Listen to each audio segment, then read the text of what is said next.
সকলেরই সুপরিচিত ব্যক্তিত্ব, ইসলামী ব্যক্তিত্ব, বাংলাদেশের তারিক জামি হিসেবে খ্যাত প্রখ্যাত দায়ী, যিনি পৃথিবীর বহু রাষ্ট্র সফর করেছেন এই দাওয়াতের এবং দ্বীনের নিসবতে, হযরত আমাদের মাঝে তাশরীফ এনেছেন। এ পর্যায়ে গুরুত্বপূর্ণ আলোচনা নিয়ে আসছেন হযরতুল আল্লাম নজরুল ইসলাম, মুফতি নজরুল ইসলাম দামাত বারাকাতুহু। হযরতুল আল্লাম মুফতি নজরুল ইসলাম কাসেমি দামাত বারাকাতুহু। আমি হযরতকে তার আলোচনা পেশ করার জন্য সুনির্বন্ধ অনুরোধ জানাচ্ছি। ঘোষণা, আমাদের যে সাইকেল এবং যানবাহন সংরক্ষণের জন্য যে একটু আগে আমি ঘোষণা দিয়েছিলাম, দুঃখিত, ইতিমধ্যেই আমাদের জায়গা ফিল আপ হয়ে গেছে, এখন আর সংকলন হচ্ছে না। যারা যানবাহন নিয়ে আসতেছেন, মেহরবানি করে নিজ নিজ দায়িত্বে যানবাহন রাখবেন, যেখানে মানুষের অসুবিধা না হয়, অন্যদের অসুবিধা না হয়, এরকম জায়গায় রাখবেন এবং নিজ দায়িত্বে রাখবেন। কারণ ইতিমধ্যেই 2টা সাইকেল চুরি হওয়ার কথা আপনাদেরকে একটু আগে আমি বলেছি। আল্লাহ পাক আমাদেরকে তৌফিক দান করুন। আসসালামু আলাইকুম ওয়া রাহমাতুল্লাহি ওয়া বারাকাতুহু। আলহামদুলিল্লাহ আলহামদুলিল্লাহিল্লাযী লা তারাহুল উয়ুন ওয়া লা তুখালিতুহুদ দুনুন ওয়া লা ইয়াসিফুহুল ওয়াসিফুন ولا تغيره الحوادث ولا يخشى الدوائر يعلم مثاقيل الجبال ومكائل البحار وعدد قطر الأمطار وعدد ورق الأشجار وعدد ما أظلم عليه الليل وأشرق عليه النهار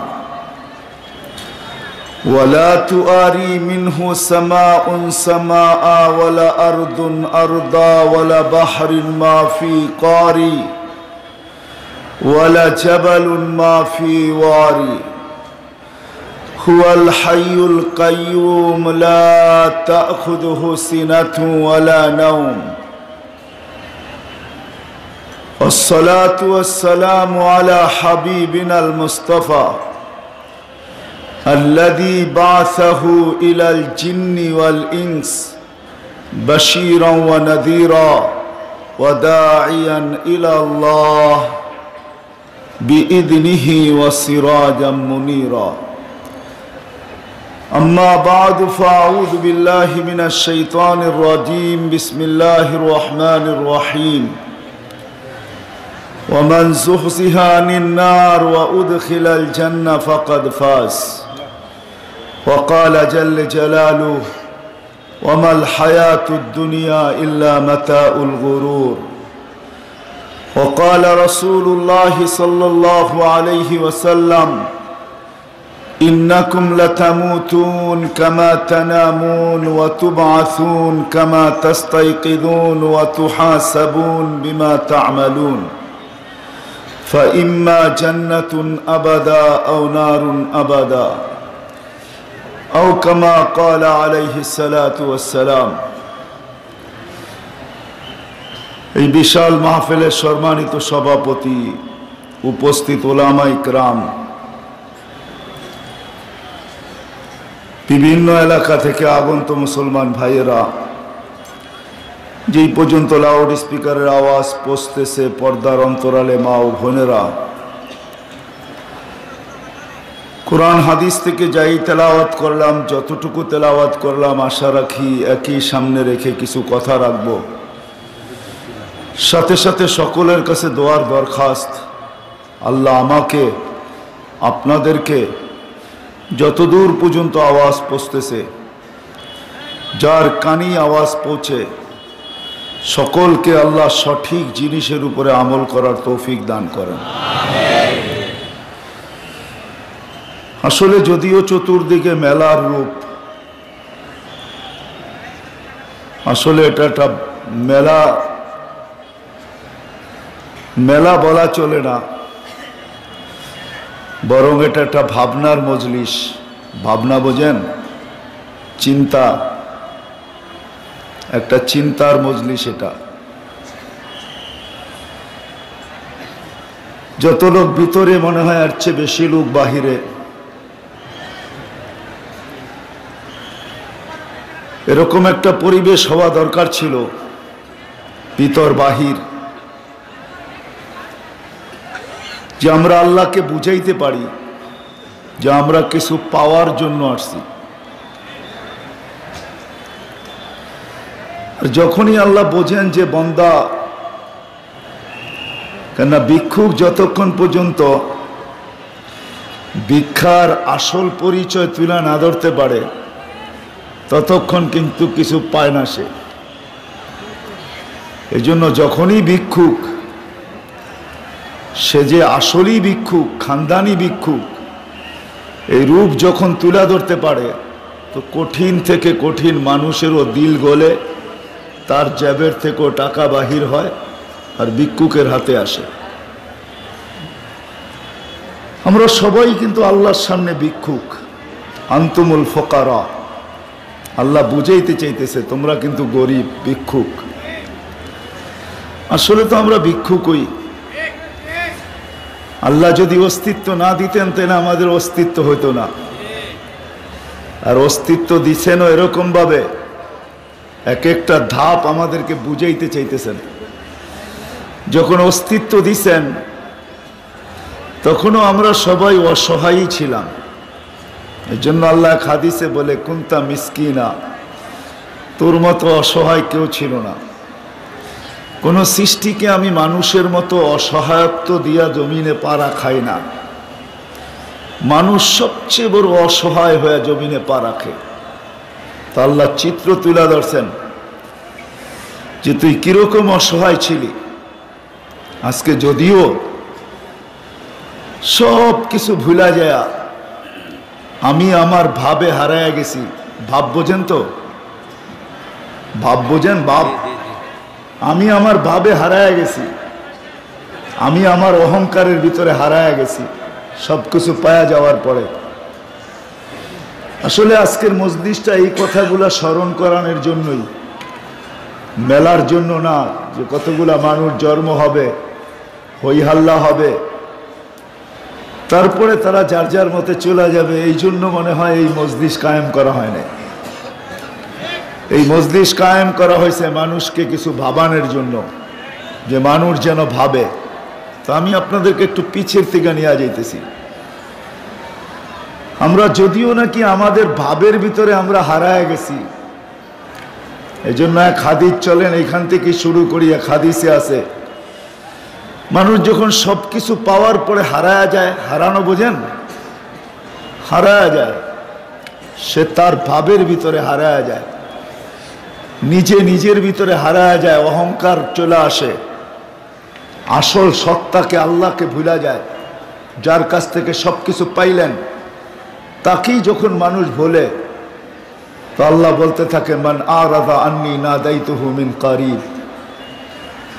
যে সব কিছু পাওয়ার পরে হারায় যায়, তা আল্লাহ বলে, তুমি হারাইতে পারো বটে, কিন্তু আমি তোমাকে হারাইতে দিতে চাই না। বিদায় আল্লাহ বড় কাছের থেকে এসে ডাকে, আবদি। শব্দটা যদিও আমাদের পরিচিত না, আর বাংলা না, ইংলিশ না, আরবি। আর আরবির সাথে আমাদের সম্পর্ক খুব কম। উদাহরণস্বরূপ বলা যায়, এই মজমায় যত লোক আসছে বেশিরভাগ লোকই আমরা কোরআন পড়তে জানি না। কোরআন পড়তে জানি না,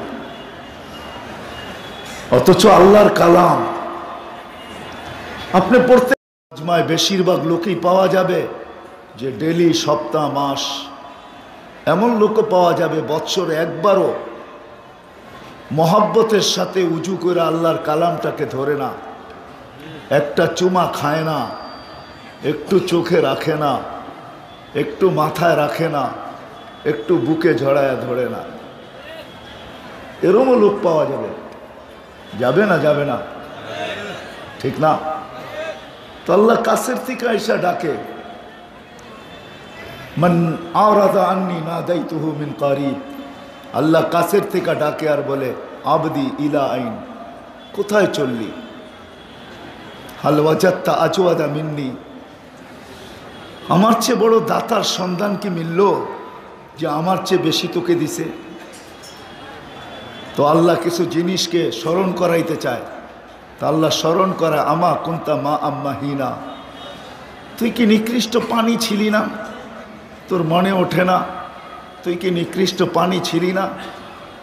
বিদঘুটে দুর্গন্ধময়। ফামান জাআলাকা দামা, তোকে রক্ত কে বানাইল? ওমান জাআলাকা মুদগা, তোকে রক্তপিণ্ড কে বানাইল? ওয়ামান জাআলাকা ইযামা, তোর কঙ্কালটা কে তৈরি করলো? ওমান কাসা আলাইহি লাহমা, এর উপরে গোশতের আবরণ কে চড়াইল? সবগুলা কিন্তু আল্লাহর অভিযোগ। কে চড়াইল? তারপরে আল্লাহ জিজ্ঞাসা করেন, আমা কুনতা সাগীরা, তুই কি ছোট ছিলি না? আমা কুনতা যাঈফা, তুই কি দুর্বল ছিলি না? আমা কুনতা জাহিলা, আজকে তুই এডুকেটেড, তুই কি মার পেটের থেকে অজ্ঞ আসিস নাই?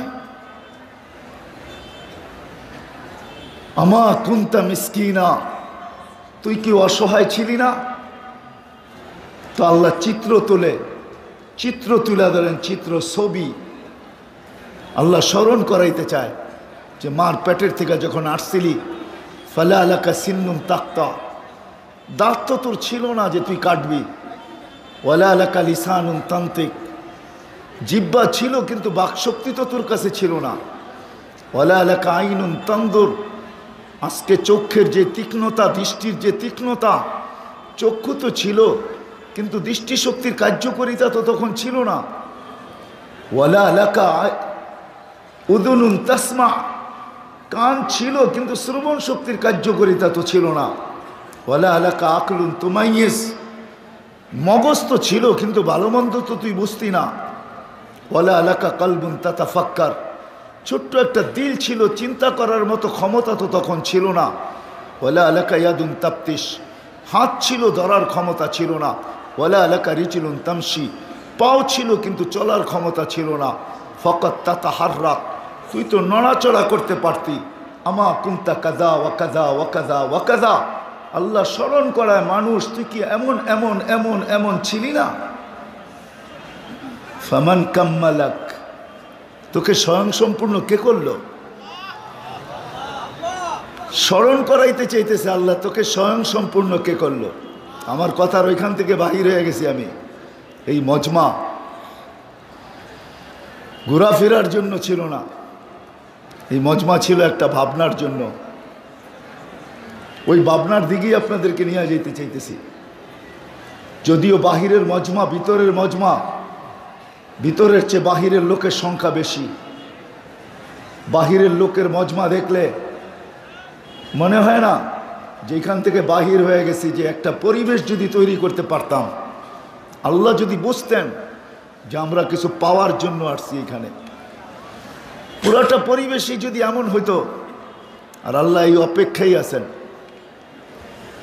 যদি এরকম পরিবেশ দেখানো যেত, তাহলে আল্লাহ কিন্তু দিতে প্রস্তুত ছিলেন। আজকে আমরা নিতে জানি না বিদায়ী সমস্যার সমাধান হইতেছে না। বিদায় এই মজমা কিন্তু এক ভাবনার জন্য, একটা জিনিসকে ভাবানের জন্য, যে মানুষ যে দুনিয়াতে আসছে লম্বা সময় নিয়ে আসে নাই। 60 সানা ও 70 সানা, 60-70 বছর এখানে থাকবে, এর বেশি থাকার সুযোগ কারো নাই। এই জন্য আল্লাহ মানুষকে সতর্ক করছে, ইবনা আদম লা তাফরাহ বিদুনিয়া ইকা, ও মানুষ, দুনিয়ায় সব কিছু পাওয়া যাওয়ার পরে হারায় যেও না, উদাসীন হয়েও না, মাতাল হয়েও না। ফাইন্নাকা গায়রা মুখাল্লাদ, তুমি কিন্তু চিরঞ্জীব না। আজকে হয়তো তোমার বিরাজ জমিনের উপরে চলতেছে, জমিনের উপরে আমরা বিরাজমান, জমিনের আধিপত্য আমাদের হাতে, সমগ্র জমিনে আমাদের পদচরণে মুখরিত, এটা সত্য। কিন্তু একটা দিন আসবে অচিরি, শূন্য জমিন শূন্য হবে, আল্লাহ শূন্য করবে, এটাই সিস্টেম। হ্যাঁ, যখন মানুষকে আল্লাহ বানান, প্রথম বানান রূহ, একত্রিত যখন করেন তো সংখ্যা দেখা ফেরেশতাদের চিৎকার বাহির হয়ে গেছিল। ফেরেশতারা সংখ্যা দেখা বলছিলেন আল্লাহুম্মা লামিয়া সাইদ দুনিয়া, আল্লাহ এত কেন বানাইছেন, দুনিয়া তো জায়গা নিবে না। তো আল্লাহ বলে তোমাদের চিন্তা করতে হবে না, জাআলতু লাহুমুল মৌতা, আসবে যাবে, জাগার অভাব হবে না।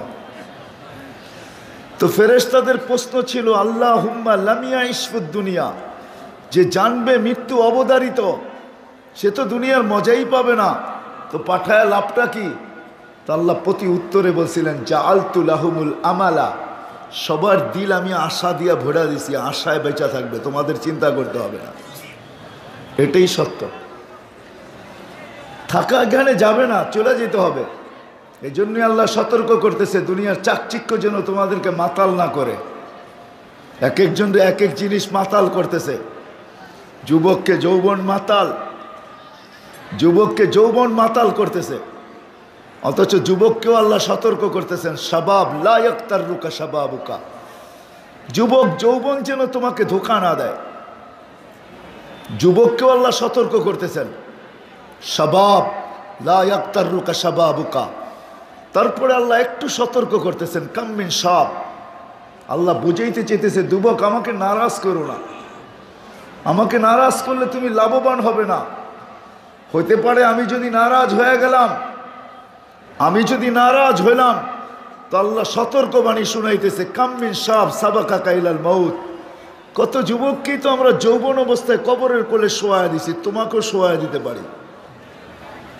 আল্লাহ সতর্ক করতে চাইতেছেন। বিদায় থাকা এখানে যাবে না, চলে যেতে হবে। কেউ থাকে না, আমরাও থাকবো না। আর প্রতিদিন উঠাইতেছেন কিন্তু মালাকুল মউত, শূন্য দুনিয়াকে আল্লাহ শূন্য করবে, এটাই সত্য। যদিও দুই একদিন পর আগে পরে শূন্য দুনিয়া শূন্য হবে। এই জন্য হাদিসে আছে কোনো এক পর্বে আজকে কিন্তু উঠাইতেছেন, প্রতিদিনই কয়েক লক্ষ উঠাইতেছেন। একটা দিন আসবে করোনার আগে যতটুকু না ছিল, আজকে করোনার কারণে মৃত্যুর সংখ্যা আরো বাড়ছে। হতে পারে আল্লাহর কাছে আরো কিছু নিয়ে আসবে, যেদিন চাবেন খালি করতে ওই দিন আরো কিছু আসবে। হাদিসে আছে, এরকমও শব্দ আছে, বাতাস বইবে, মোমেন মুসলমানের বগলের নিচে ছোট্ট একটা গোঠা হবে, আর ওই গোঠার কারণে সে মারা যাবে। আল্লাহ করতে পারে, বিদায় ওই দিকে আমি যেতে চাইতেছি না, বুঝাইতে চাইতেছি শূন্য দুনিয়া কিন্তু শূন্য হবে। মালাকুল মউতকে আল্লাহ জিজ্ঞাসা করবে মাম বাকিয়া, কে বাকি? তো মালাকুল মউত বলবে লা আলাল আরদি আহাদুন ইয়াদুব্বু, জমিনে বিচরণকারী কেউ নাই, টোকাইতে টোকাইতে সবাইকে নিয়ে আসছি। তো আল্লাহ একটা প্রশ্ন করবে আইনাল্লাযীনা কানু ইয়াঈশুনা ফি বুরুজিম মুশাইয়্যিদা, ওরা কোথায়? যারা মৃত্যুকে স্বপ্নেও ভাবতো না। আছে কিছু শ্রেণীর মানুষ আছে যাদের চলাফেরা কাজকর্ম দেখলে মনে হয় সে কোনোদিন মরবে না। তার অফিস আদালত, তার ক্ষেত খামার, দুনিয়ার সর্বস্তরে কিছু মানুষ আছে যাদের চাল চলন সব কিছু দেখলে বোঝা যায় সে মনে হয় মরবে না। তো আল্লাহ জিজ্ঞেস করবে ওরা কোথায়, যারা মরা কোনোদিন ভাবতো না? তো মালাকুল মউত বলবে ওদেরকে নিয়ে আসছি। হায় হায়, আলী রাদিয়াল্লাহু তাআলা আনহু চিৎকার দিয়া বলতেন আল মাউত লাইসা লাহুল ফাউত, মৃত্যুকে প্রতিরোধ করার মতো কেউ নেই। কবির কথাই সত্য, আজল নে না ছোড়া কেসরা না দারা, ওসি সে সিকান্দার সা ফাতে বি দেহারা। বড় বড় বাদশা চলে গেছে, শুধু ঐতিহ্য রয়ে গেছে, ঐতিহ্য, স্মৃতি থাকবে, স্মৃতি। শূন্য দুনিয়া শূন্য করবে, শুধু মালাকুল মউত জবাব দিবে শুধু আকাশওয়ালারা বাকি, আপনি চিরঞ্জীব। চলেন পুরা হাদিসই শোনায়া দেই।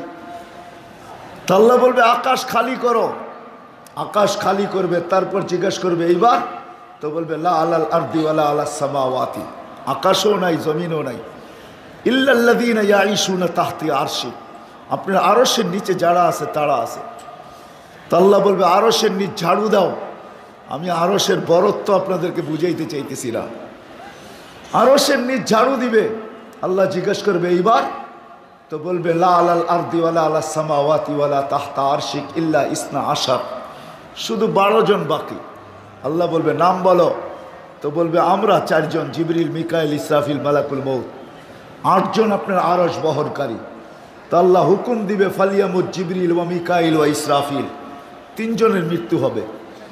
আল্লাহ জিজ্ঞাসা করবে এইবার, বলবে 9 জন, 8 জন আপনার আরশ বহনকারী আর আমি। আল্লাহ বলবে আরশ বহনকারীদের মৃত্যু হোক। তারপরে জিজ্ঞাসা করবে এইবার, তো বলবে আনা ওয়া আনতাল হাইয়ুল্লাযী লা তামুত, আমি আর আপনি চিরঞ্জীব। আল্লাহ বলবে ফাতামুত আনতা, এবার তোমার পালা।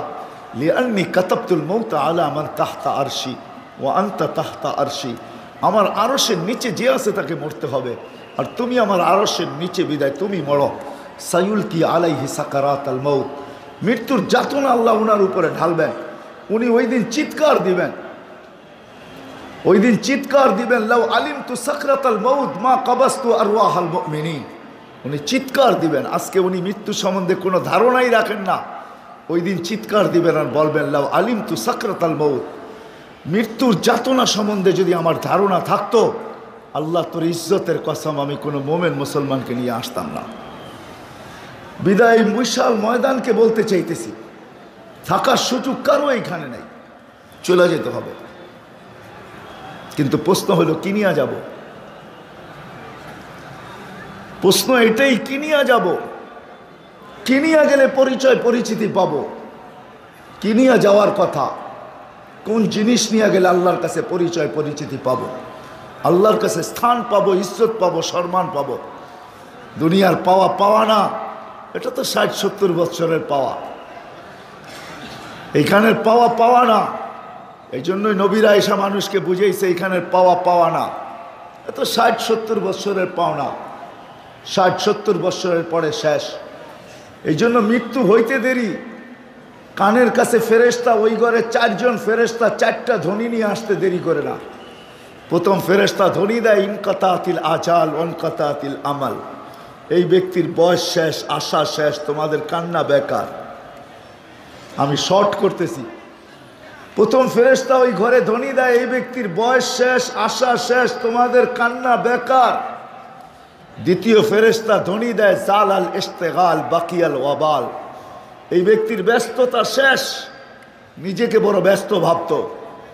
আজকে দেখেন আমাদের সমাজের অফিস বলেন, আদালত বলেন, ক্ষেত বলেন, খামার বলেন, হাট বলেন, বাজার বলেন, রোড বলেন, ঘাট বলেন, মেল বলেন, ফ্যাক্টরি বলেন, ঘর বলেন, বাড়ি বলেন, যাকেই জিজ্ঞাসা করবেন সেই বলবে আমি ব্যস্ত, সেই বলবে ব্যস্ত। কারো কাছে আল্লাহর জন্য সময় নেই, সবাই ব্যস্ত ব্যস্ত ব্যস্ত ব্যস্ত ব্যস্ত। অথচ সে একবার ভাইবও দেখে না, আমি যে ব্যস্ত, যে শরীরটা দিয়ে, এটা কে দিল?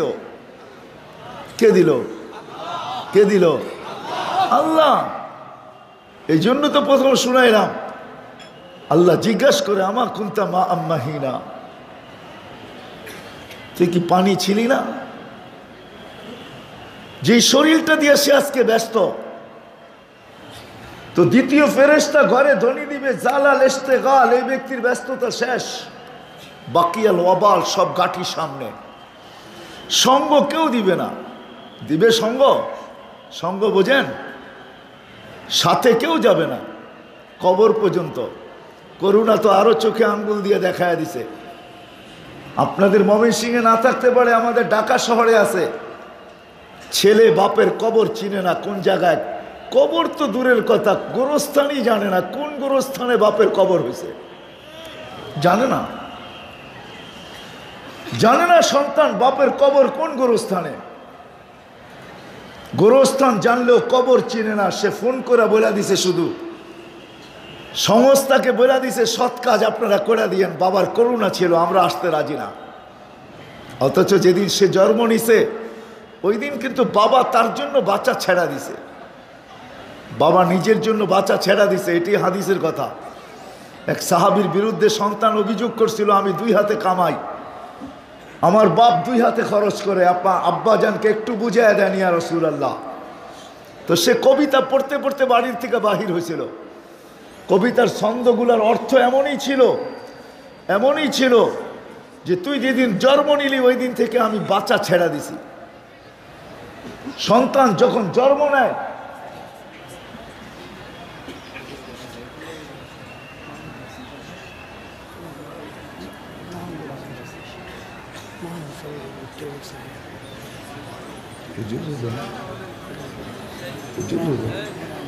हाँ